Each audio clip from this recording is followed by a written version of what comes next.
my husband be, Father? He will be braver than the most valiant knight, and wiser even than our own court doctor. And what is his name? Surely, as an avid reader, you know that the husband of a princess can only be discovered through a tournament. So I won't choose him myself? What if I don't love him? You will love him, Violet. You will. Of course, it is possible that no suitor will pass the test. Then what will I do? Well, then, fate will have decided that you must live a while longer with your old father. And that's a clip from A Tale of Tales. And every show that we do is, as you know, either a Toby Jones show or a Noby Jones show. And usually they're Noby Jones shows just because of that Toby can't be in every week. But every now and again he comes down and he visits us. Hello, Toby. How are you? Hi, Simon. I'm very, very well. It's a Toby Jones show. And we always enjoy Toby Jones shows far more than the Noby Jones show. You That's need to reassuring. come in just a little bit there and speak to us sincerely and warmly. Okie doke. I need to teach you a little bit about projection and presence. Yes. Yes, I am present. Maybe. Yeah. So I have to Tale of Tales, definitely the most nuts film that I've seen for a while. When I was at university, I joined the Film Society, and you would therefore you could go in for everything. Yeah. And it reminded me of the kind of movies that we would go and see on a Friday night, knowing it's like 11:30 screening PM. I've got no idea what this is, and go along and have an absolute blast. So, how was it sold to you? What did your agent say? Toby, we've got an idea. They rang and said that Matteo Garrone was making a film and he'd love me to be in it. And I was immediately flattered because although, like you, I used to go and see any and every kind of film when I was at college. I would just go along to anything and take a punt on it. Being a parent and my cinema time through work or whatever is become much more limited than then. I don't take a punt. However, in this event, someone had literally pulled me to see Gomorrah, which was Matteo Garrone's most famous film, I think. It's a fantastic film about the Neapolitan mafia. And as a result of that, I had dragged the same friend to see Reality, which is his film about reality TV, also set in Naples. So I thought I was going to be getting a naturalistic script, possibly based in Naples. And I was a little surprised because I thought, well, I'm not sure quite how my Italian is. It's a bit ropey. And then it was revealed that in total contrast, it seemed, to these previous films, he's doing an English language film, and it was going to be set effectively in the 16th century, based on these, what I call folk tales, because although Basile, who collected the tales, did have Cinderella and Rapunzel, very early versions of those tales, he collected them. These tales don't feel like fairy tales. They feel so much darker. They feel so more folky.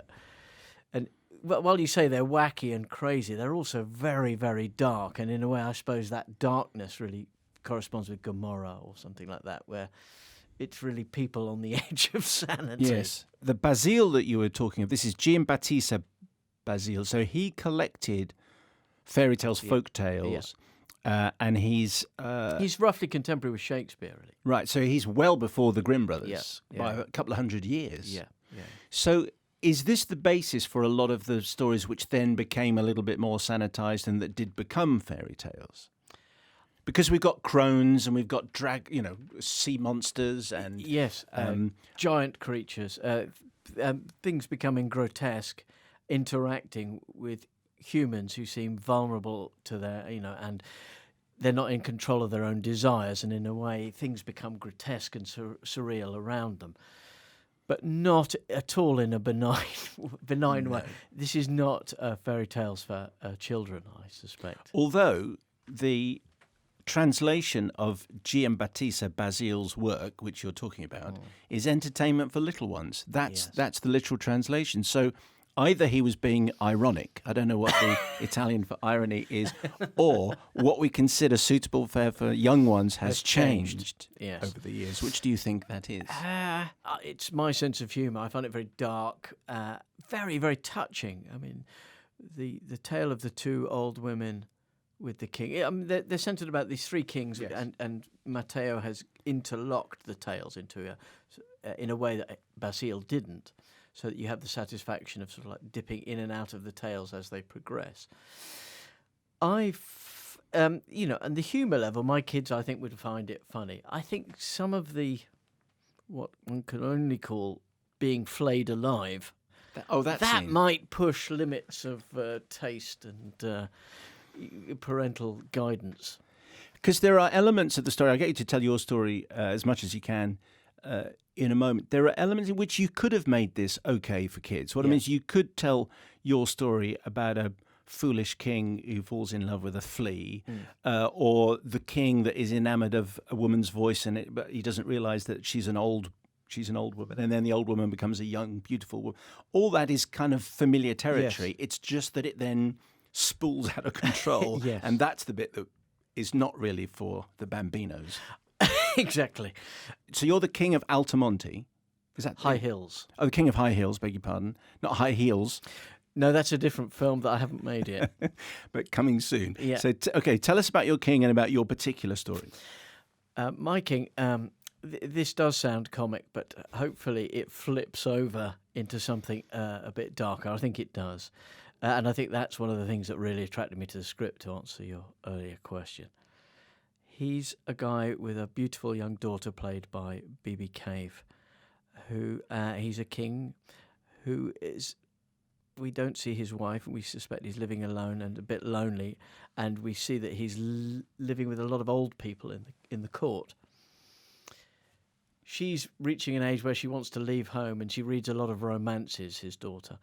But he is so distracted by solitude that I think he falls. One day he falls in love with a flea. There's no logical way to put that. He falls in love with a flea.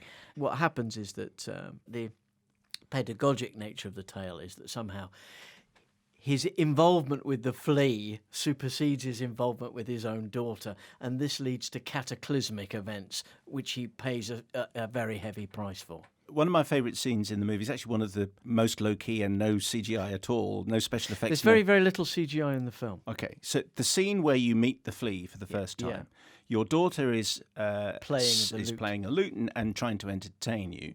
You are distracted by this flea, which is jumping from hand to hand. And it's like an acting masterclass, Toby. I know you don't like praise very much, but I'm just going to say it anyway. Can you just describe what you're doing and what happens in that scene? It was a very early scene we shot, and there's a big part of my brain during that scene going, I really hope that when Matteo says that the CGI is going to make this work, that I believe him. But an Italian film set is very different from an American film set or a British film set. There is a certain element of chaos. That's a big part of what's going on in my head, is faith in Italian CGI techniques. And I should have had a lot more faith in it, because it's actually very beautifully done. And then it's a theatrical moment, really, where you're moving something invisible with the precision of your gesture and your gaze, I suppose, and hoping that they can read that in post-production. Because it was when you came in before, and we were talking about Captain Mannering. I think we were talking about clowning and the little bit of training that you had with that when you were in Paris. But it struck me that you're clowning, really, and. Well, it's just what I would say. Actually, you've reminded me, and I should have said this, was that Commedia dell'arte, obviously an Italian form of theatre, the early, these incredible performers that one reads about who existed at the time of Shakespeare and preceded Shakespeare. A classic Lazzi or a classic gag would have been Harlequin playing with a fly, being pestered by a fly, and ending up fighting a fly, and that leading into loads of acrobatics. I don't do any acrobatics in this film, but I think that does relate back to exactly what you're saying, to the tradition that I trained in, really. Is it tougher as an actor to play an archetype? You are the foolish king. Yeah. That's pretty much what you are. I don't know if you were given a complex backstory. I'm imagining not. But is that easier to do or more difficult? It's just different. I don't think it's easier or more difficult. I think what you're looking for is the journey that character goes on, and how can I make that journey as interesting as possible for the viewer. He has a big journey to go on, this character, in quite a limited amount of time. He has to learn a lesson and go through a sort of hell in a way. And there's enough scenes in that to show that journey. Can I just ask you? I think it's probably not a spoiler because it comes quite early. Selma Hayek, she wants to get pregnant by eating the heart of a sea monster. Yes. And we see her do that. Yes. And it looks like the heart of a sea monster. Yes. Do you know what it is? It's the heart of a sea monster. Is it? Yeah. Really? Okay. Well, that was great. That was a good line of questions. It looks. I'm guessing that it's lamb, Right. slowly roasted, or possibly Sea lamb. or possibly pork, sea pork. Sea pork. Yeah. So you're not going to tell me anything else. Well, in Italy they have sea pork, but I can't tell you where to get it. Okay. Well, Toby, it's always a pleasure to have you on the show. Can I ask you about Sherlock? Because I think you're currently filming Yeah. alongside right Mr. Cumberbatch. Mr. Cumberbatch is definitely there. Mr. Freeman is definitely there. What is your role? What can you tell us? Obviously, I have to be very careful what I say here, but I can tell you that I'm not necessarily on their side. So you're a baddie. Yep. Are you a real baddie? Yep. Are you truly nasty? I'm on the brink of being nastier than I can possibly imagine. All of which is fantastic, and we're looking forward to that very much. Can I just finally just want to ask you, because you were talking about university and the kind of movies that you go and see when you're at university, and all the exams are being taken round about now, and you studied drama, I think, at Manchester. Yeah. Do you still think that's a good, would you still say drama school? Yes, definitely. Would you still say study drama? Yes, definitely. When you look back on those days, did it set you up for what you're doing now? It definitely set me up. I don't think I would have gone to drama school had I not been to university, because it made me choose the drama school that we were just discussing. It made it very specific what I wanted. I don't really feel qualified to talk about what students should do and do now, because the whole experience of going to university has changed so massively since we were at college, in terms of the scale of the studying. We had very small groups, seminars and stuff like that, and I think people study drama in a very different way from now. But it was a fantastic course, and drama. I understood drama as a much wider and bigger subject than I ever had understood it before, that it wasn't just about putting plays and movies together. It was about therapy on one level, and about parliament on one level, and about street theatre and spectacle and demonstration, and all of these things are explored in a way that enriched the whole study of drama for me. Tale of Tales, an astonishing film, and Toby, as one of the kings, puts in an extraordinary performance. Go see it and marvel at him and the flea, if nothing else. Toby, thank you very much. Thank you, Simon.